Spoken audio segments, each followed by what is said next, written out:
Hi guys, तर मी गावचा सार्थो. तर आजच्या माझ्या पहिल्या मिनी ब्लॉगमध्ये तुमचं स्वागत आहे.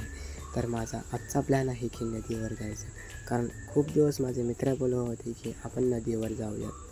तर त्यांना बोललो चला, तर आज जाऊयात. त्यांना बोललो 2 वाजता या, मी घराच्या बाहेर वाट बघेन. तर मी घराच्या बाहेर निघालो. तेवढ्यात 5-10 मिनिटांनी ते सुद्धा आले. मग आम्ही निघालो. तर त्याने खाऊ आणला होता. त्यांना बोललो आपण नदीवर जाऊन खाऊ. तर आम्ही नदीवर गेलो. उंबराच्या खाली तर पाणीच नव्हतं, तिथला दगड्या काढून टाकलेल्या. मग आम्ही त्यांना बोललो आपण पुढे जाऊयात. तर पुढे अजून एक नदी आहे, तिथे आपण आंघोळ करूयात. मग आम्ही त्या नदीवर जायला निघालो.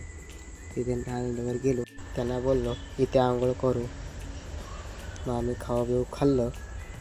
थोडा वेळ बसलो. मग नदीत जायला उतरायची तयारी केली. नदीत उतरलो. तर आंघोळ केली. 4 वाजले होते.